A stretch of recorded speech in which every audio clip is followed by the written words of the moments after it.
right? So we were stuck at a point where we didn't know, right?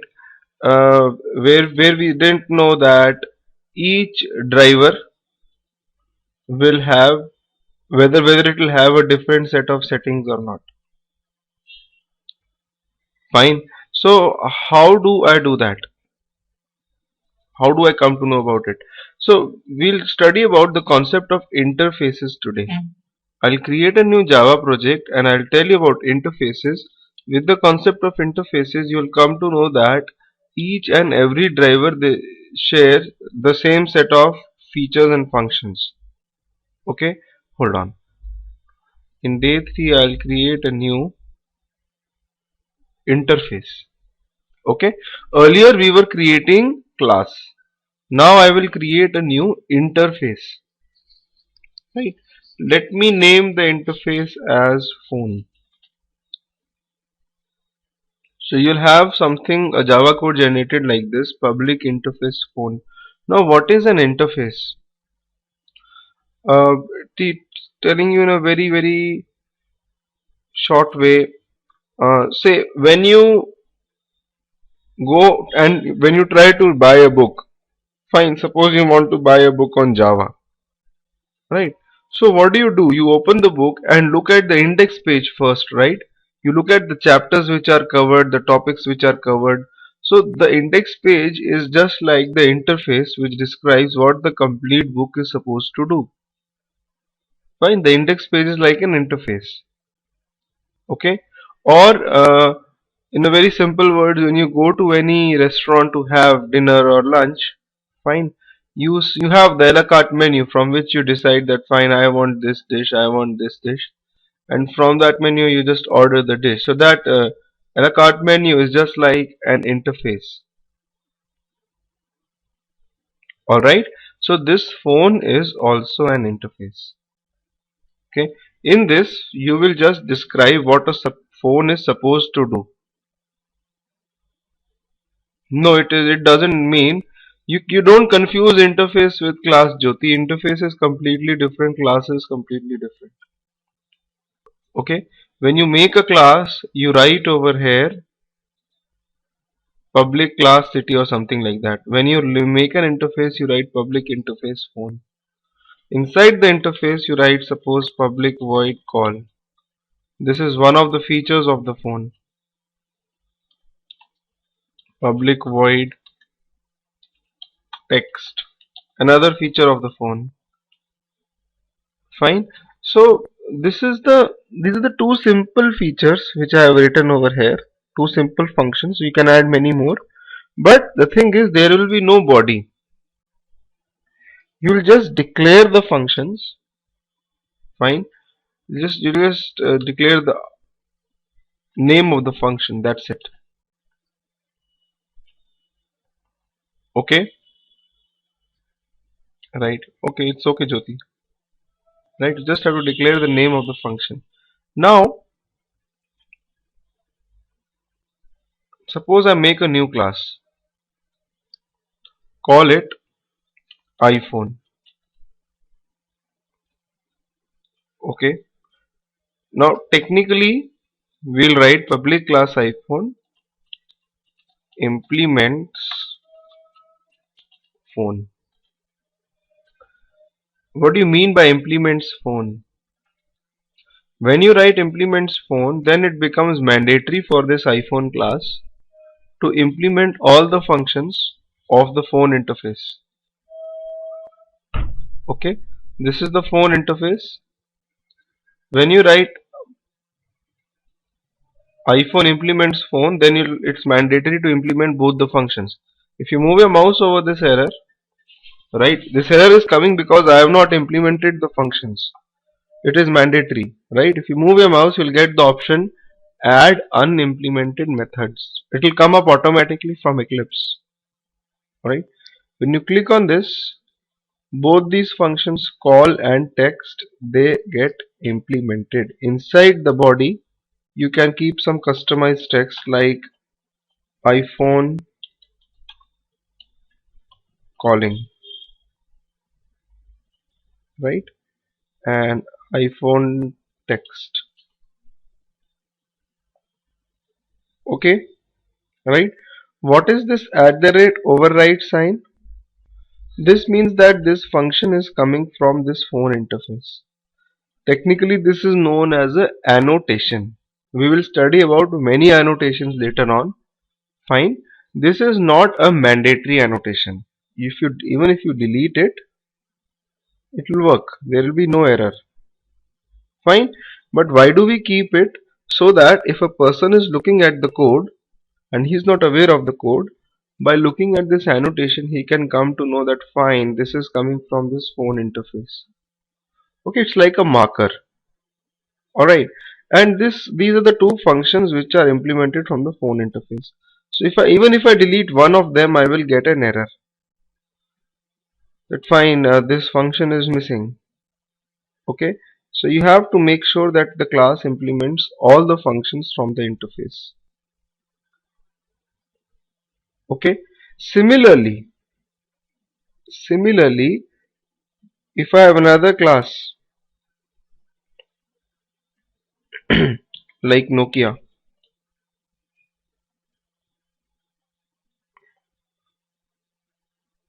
right, and we can write that the class Nokia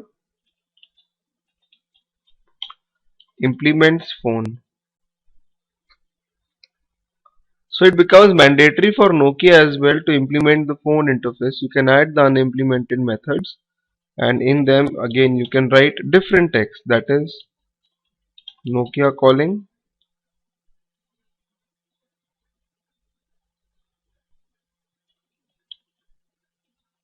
Nokia text.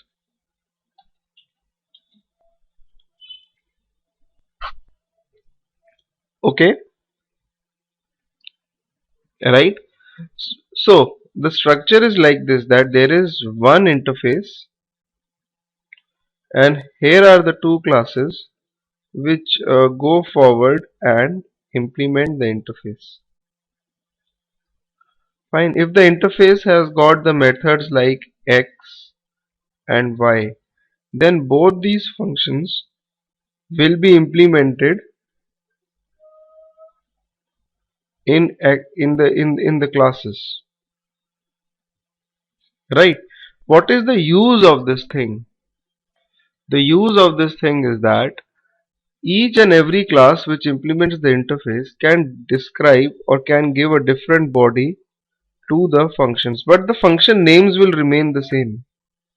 Tomorrow if one more phone comes up, that phone will also implement the Nokia interface and that phone will also have X and Y functions. The name will remain the same, the implementation of X and Y functions can differ. Okay, are you getting my point? Right? So this is the advantage of using an interface, that it gives a kind of structure to your application. Okay, there's a question being asked. Yeah, it is okay. Look, the question being asked is, if is it okay if I don't declare a main function in a class? It's okay that you don't declare a main function in the class. Only thing is you will not be able to run it. If you want to execute a Java file, fine, then you declare the main function inside it. The main function has to be declared for executing the Java file. Okay, so I think you are okay with this. Find what an interface is, right? Interface is something which describes the structure of your application. All the classes implementing the interface will have to implement all the functions in the interface, right? The name of the functions in the classes will be same, that is in iPhone and Nokia the name is same, but the inner contents are different, customized as per the phone. Fine. Now similarly in Selenium, if I go to the website seleniumhq.org,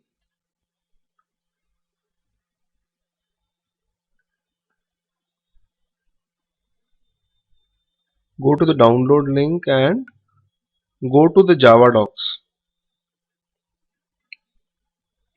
In Java docs, whatever is there in italics is an interface.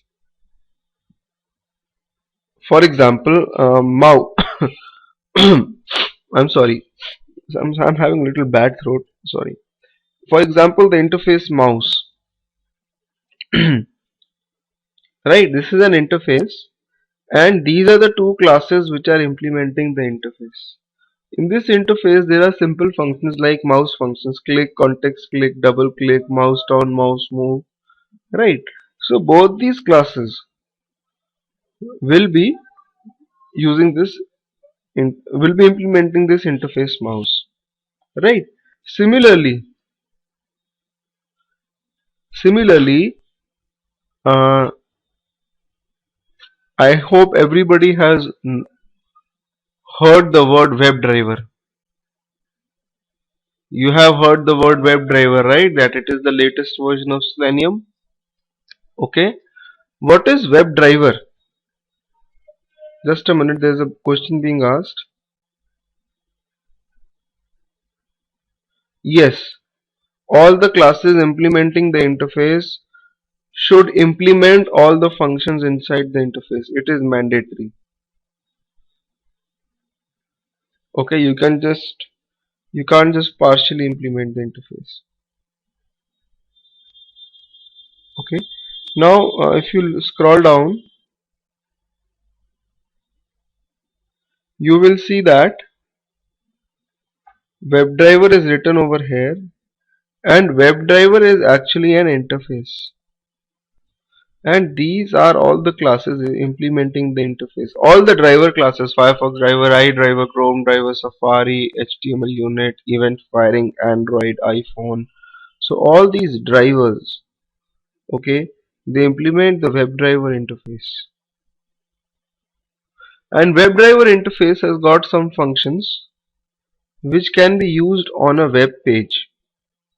For example, find the element on the web page, find any element, get the title of the web page, right? Get the current URL or something like that. Okay, close, then quit, then get. We saw get yesterday, right?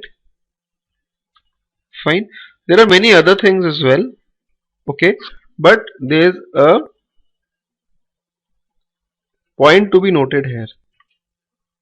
The point is that in the architecture of Selenium, everything starts from the WebDriver interface.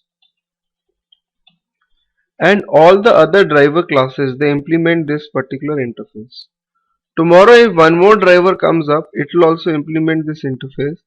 So that means that all these classes which implement the WebDriver interface have got the same set of functions which are present in WebDriver interface.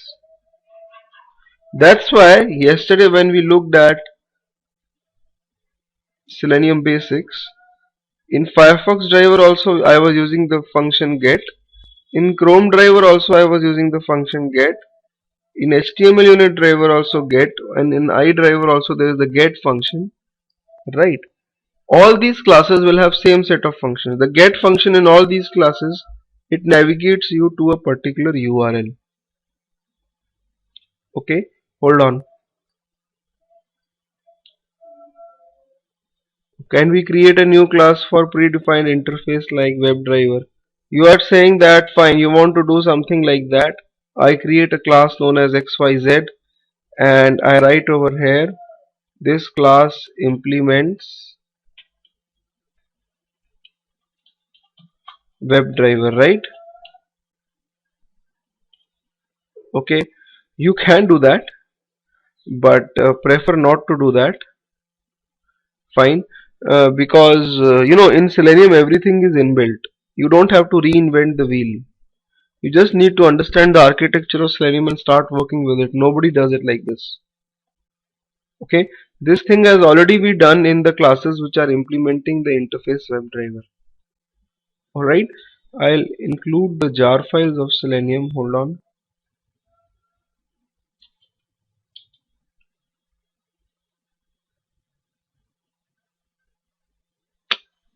I'm sorry, just 1 minute. Accidentally I included the jar files of SOAP UI.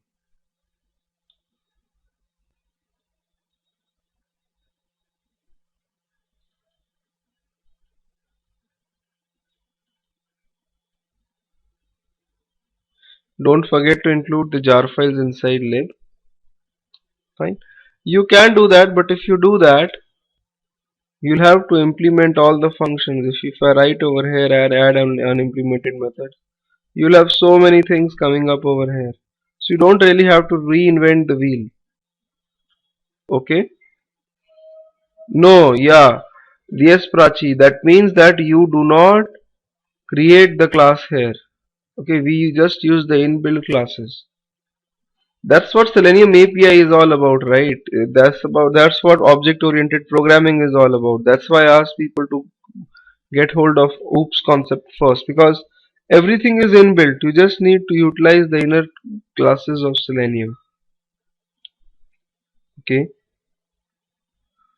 When you ask a question, I would request everyone to direct it to everyone from the list. Okay. Do we need to add the jar files every time we open Eclipse, or it is every time you make a new project you need to add the jar files, Jyoti? Every time you make a new project you need to add the jars. Alright. So one thing is clear. One thing is clear, that is with interface all the functions names in all the drivers is same. Right? Sorry, are same. Right? All the function names are same in all the drivers. This is something which is good. Right? Now, what is the other advantage of using an interface? Right?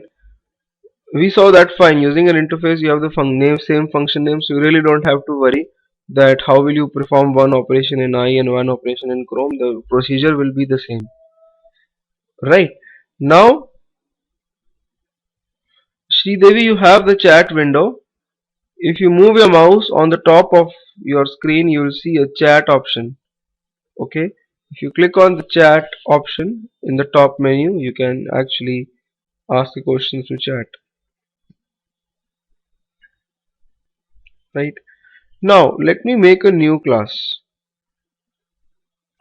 I'll call it as test phone, and I would want to execute this class, so I'll make the main function inside it. If you want to run a program, you make the main function inside it.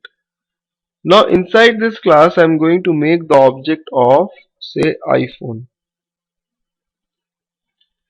Fine. I'll write over here iPhone I equals to new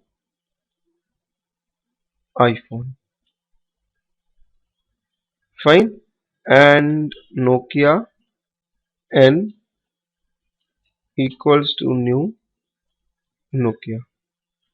So I've created the object of iPhone as well as Nokia class. Right. I can call the respective functions that I dot call, I dot text, right, and similarly n dot call, n dot text. Okay, when you run this program, you'll get the output like this, that is iPhone calling iPhone text, Nokia calling Nokia text. Right, fine. What if I try to create the object of the interface? If I write phone, phone is was the interface, right? P equals to new phone, you will get an error. Please note that you cannot create the object of an interface. You cannot write over here in the earlier class. I'll copy this Selenium basics class from last class to day 3. Fine. You cannot write WebDriver D equals to new WebDriver. You cannot create the objects of the interfaces. This is illegal. Fine. You can create the objects of the classes implementing the interfaces and that will execute fine. Okay. Now there is something tricky or something different out here. Till now how were we creating the object? We were writing class name reference equals to new object of the class of the same class. Now how will I create the object? I'll write over here phone p equals to new, say, iPhone.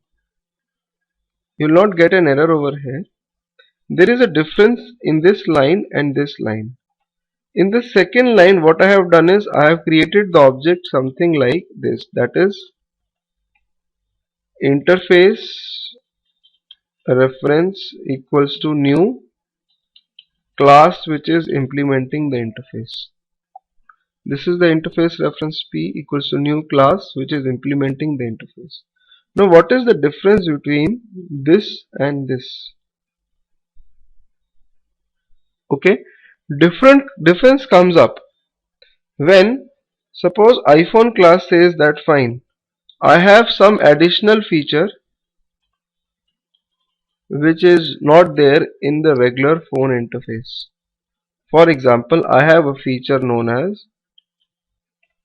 public void IMAP. Fine. You simply write over here iPhone maps.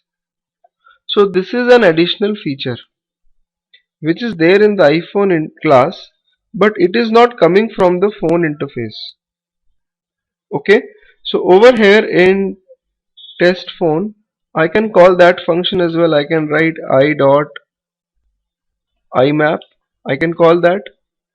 Fine. This function will not be there in Nokia. Okay. But if you create the object like this, then this way you can only access those functions in iPhone which are coming from the phone interface. That means only the overridden functions. This way you can only access the functions which are there in iPhone which are coming from the phone interface. You can write over here phone.call, phone.text, but I cannot call phone.imap because IMAP is not coming from the interface phone. I hope this is very clear to everyone. If you have any questions, please feel free to ask. Okay, now why do we do it like this? What's the use of this thing? That is, one way of creating the object is this, and other way of creating the object is this. What's the use? What's the difference? What's the added advantage? Right? The added advantage is that, fine, in the next line I can also write phone equals to new Nokia. Same object reference, I can point it to a different class implementing the interface. Out here I cannot write that I equals to new Nokia. Fine, because I is the reference of iPhone.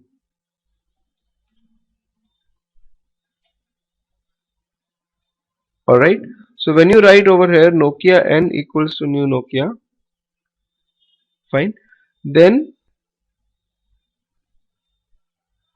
this way you can access all the functions in the Nokia class. But if you write the interface reference equals to new class, only the functions which are overridden from the interface, right? And you can make this pointer point towards a different class implementing the interface, right? So earlier we had P which was pointing towards iPhone. Now in the next line you direct this P to Nokia object. It depends on you. and you can call the functions which are coming from the interface inside the class. What is the practical usage of this? I'll just tell you, but do you get my point? Is there anyone who is not able to understand? Feel free, don't feel shy, feel free to ask questions. Okay, because at times at this point some students they get confused, right? Nokia class will have just two functions, right? Nokia class will have two functions, but iPhone over here, Kiran, will have three functions, one additional function. You got my point, right? Okay, fine. Now let me build a new class known as Selenium, say browsers. Now at times you have a requirement. Okay, well, what is the first step when you run a script? You open the browser, right? But at times there is a requirement that is depending on your needs. You need to open up a browser. For example, you might need to open an iPhone browser, or you might need to open a Nokia browser. No, sorry, I'm really sorry. You might need to open Mozilla, you might need to open Chrome, fine, depending on the test, right? Generally, what we do is that we keep the browser name in a variable, right? Basically, I'm just hard coding the browser name over here. Generally, we read it from an Excel file or a properties file or an XML file, an external data source. When we'll move forward with the course, right, we'll keep the data, we'll keep the browser in some external file, and that file, from that file, it will be read in the script. Right now I'm just putting it like this. Okay, fine. Now out here we want that if the browser name is Mozilla, then Mozilla should open up. If the browser name is Chrome, then Chrome should open up. Okay, the script should be running on different browsers, right? So for that, what we do is that we write WebDriver equals to initially null. Fine. Why, what do you mean by this? For example, in test phone, I can write phone p1 equals to null. That means p1 is the reference which is not pointing towards any object as of now.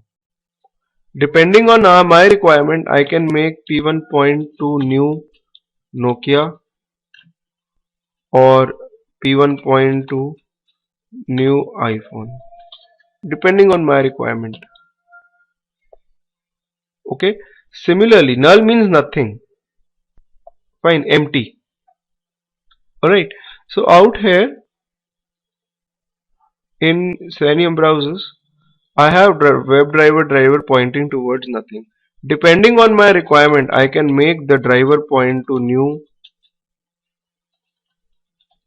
Firefox driver or new Chrome driver, whatever my need is. I can make it point to new Firefox driver, or uh, or I can make it point towards new Chrome driver, or Internet Explorer driver. Fine. But I have to set this properties as well. That is, I have to set the system property for Chrome. I'll do it in the very beginning. In the very beginning, in the first two lines, I have set the exe file paths. Right? Depending on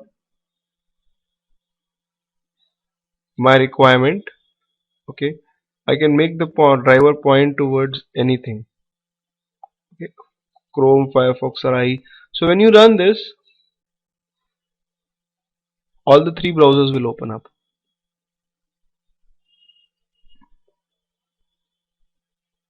Hold on. See, Mozilla opens and then Chrome opens and then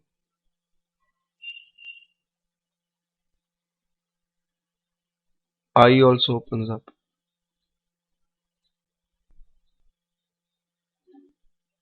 Right? Okay.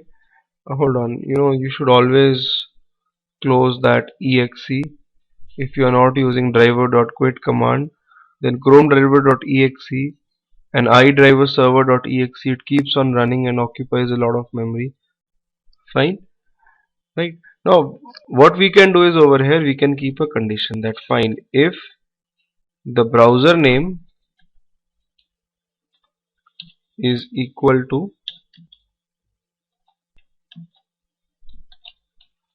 Mozilla, right?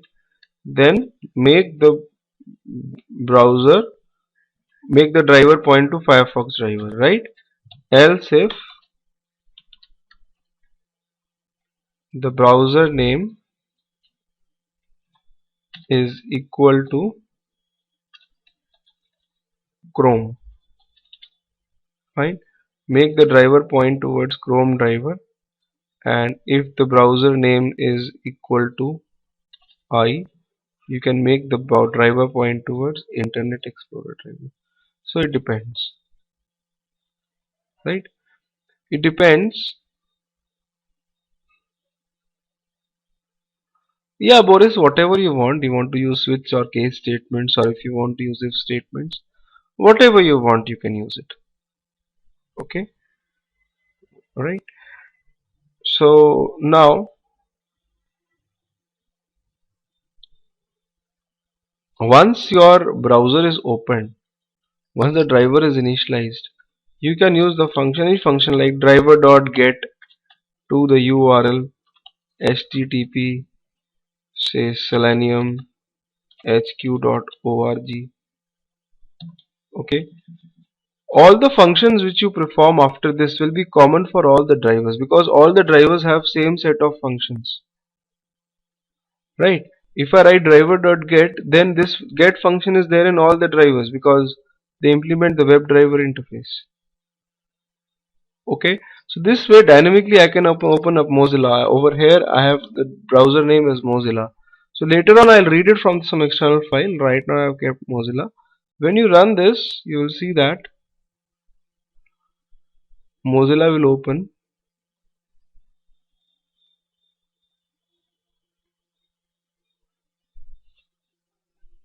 and see that it's navigated to the website, right? Similarly, you can make the driver as any other driver, say IE, fine, and when you run this, now IE will open up. Okay, right? See, it's going to the website. So you really don't have to worry about the functions and all which you have to use. Everything is inbuilt, right? You just have to use the inbuilt things, and you have to be very well versed with the concepts of object oriented programming. Fine. Okay, right. So any questions from anybody as of now? Sorry, right? So this way you can dynamically open the browser. Now once you are on the website, you need to detect the objects. What do you mean by objects? Right? Technically, in automation testing, fine, any component on the page or any application, also a desktop based application like this one, Skype is a desktop based application. Although Selenium cannot automate this application, right? Technically everything in every application is an object. In the browser as well, this technically we call the link as an object, right? The text is also an object, right? In automation testing, in Skype, this particular name is also an object. right? On if I show my desktop to you, then on my desktop icon like this network recording player, this is also an object. Okay, objects are objects have to be detected. Obviously, objects have to be detected so that we can automate the application, right? Uh, what is the info you are getting on output? This info is from Chrome and iDriver. They tell that fine, these drivers are running on this port number of your machine, and these are the debug messages from these drivers. Okay, right. So, like as I was telling you, technically everything is known as an object. Okay, and in Selenium, only in Selenium, an object is also known as web element. You call it object or web element. Okay, if you look at the Selenium documentation, if you go to the website seleniumhq.org, you have the documentation of Selenium, and over here you will have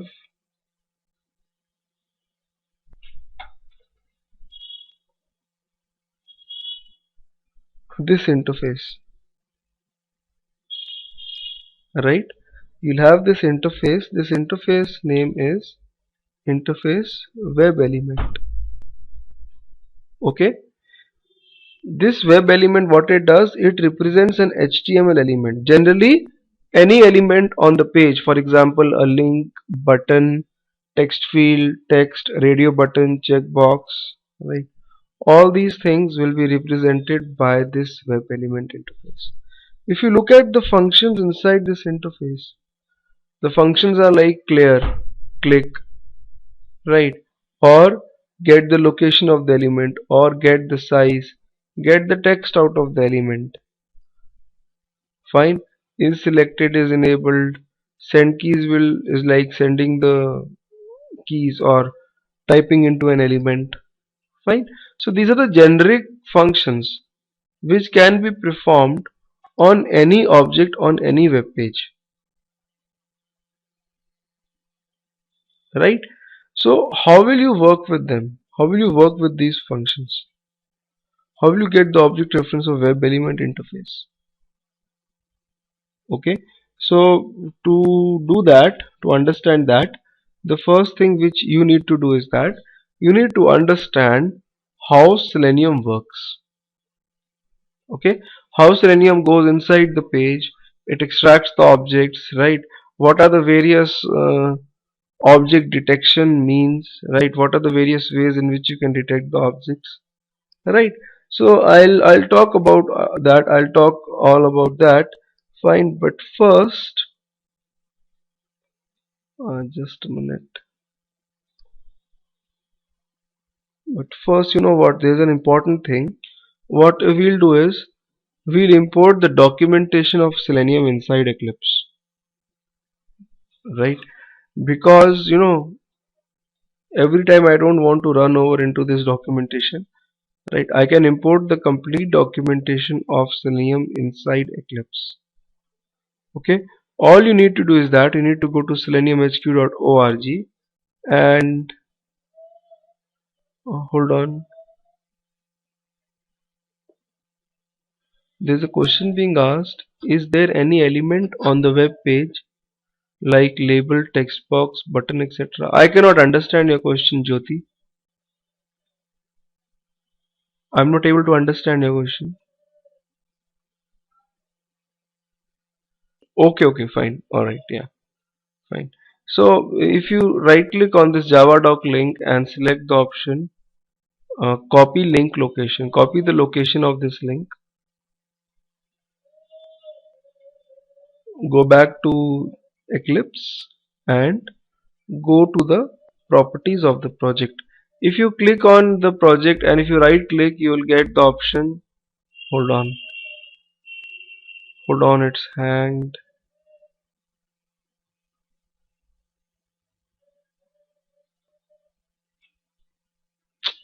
Just a minute. Yeah.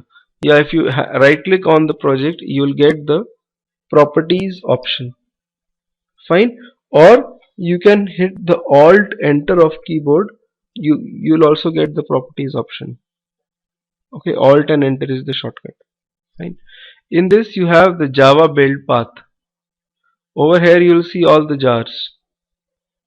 Go and expand the jar file Selenium Java 2.x, whatever version you are using.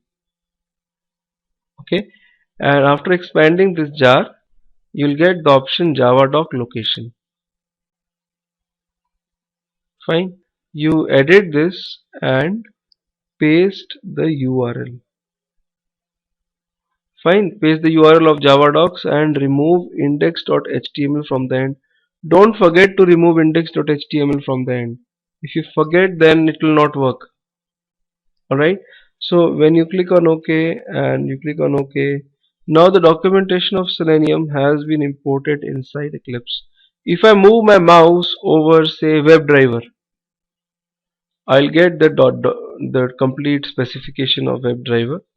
Right? There are many links over here. If I click any one of the links, I'll end up opening the actual documentation. Fine, this is the actual documentation. You click on frames on the top, you'll get the frame view. Fine, you can open it inside Eclipse as well. And this is very helpful when we are making practical things and when we are doing some practical stuff. Okay, this thing will really help you out. Rather than you minimize the browser, then open seleniumhq.org and open this Java doc. It's like that. Okay. Yes, Sri, you have to do it. Yes. Okay.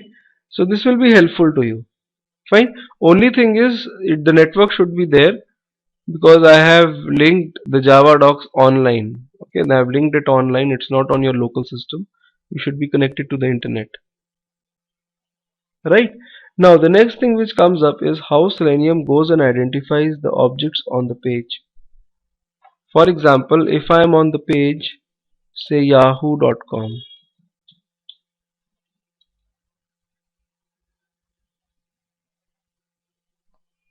right? Now, how will Selenium identify the objects? For example, I want to write something in the text field or something, right? So what you can do is that you can go inside, right click and see the page source. What Selenium does is it goes inside this page source and identifies the object. Page source is nothing but HTML coding of the web page. I hope many of you might be knowing this, that page source contains the HTML code with which the page gets loaded. This HTML code, most of the times it is same for all the browsers. This is the response which we get from the server when we hit a URL. Only thing is, like, every browser will get the same response. Chrome will work in its own way to parse this response. I and Firefox will work in their own ways. Okay. Now what Selenium does is it goes inside the page source. Just a minute.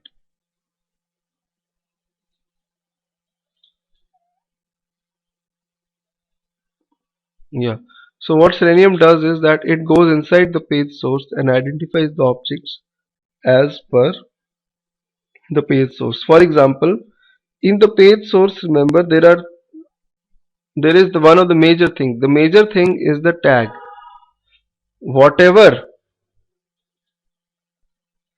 is starting with the conical bracket and is something like maroon in color, it is tag. Fine, these are all the tag names. Div, span, right?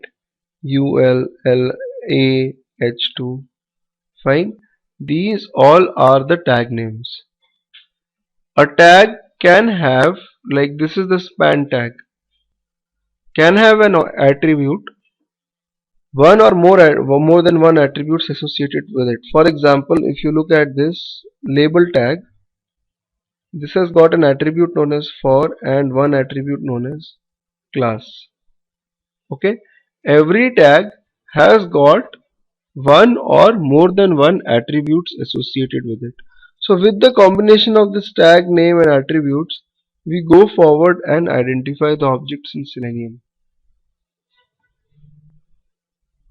Okay, fine. It is not like QTP. QTP is very different, right? It is very simple. For example, this is the form tag, and this tag has got role, name, method, ID, class, and action attributes. There are five attributes associated with this tag form. Fine. So yes, UL is also a tag, H2 is also whatever is there in the maroon color, like it's a tag name. Whatever starts with a conical bracket and ends up like this, like it's a tag name. Okay. Now the complete code of a web page comes under a major tag known as HTML. This tag starts in the very beginning and it ends over here in the end, right? And in between this you will have the complete HTML code. Fine. So how does Selenium go, like it goes inside this particular web page, and how does it identify the objects and all? I'll talk about it tomorrow in the class. You will get a different meeting invitation. All right. So right, I'll end up for today. Right. Is there any question from anyone? Any question from anyone? If you want to join the training, you can reach me through my website. You can go to qtpselenium.com. Okay, and you can click on contact trainer link and fill out the form and mention that you want to join the training, and I'll reach you. Fine.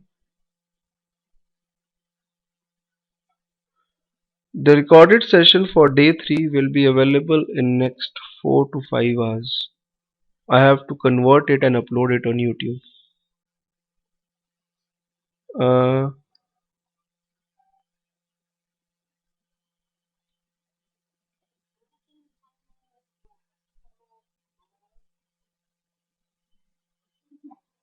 yeah, Shri, I'll send you. I'll just give you on Skype. Yeah. Okay, fine. So, fine, everyone. We will meet up tomorrow. Okay. So, fine then. Yeah. Thank you.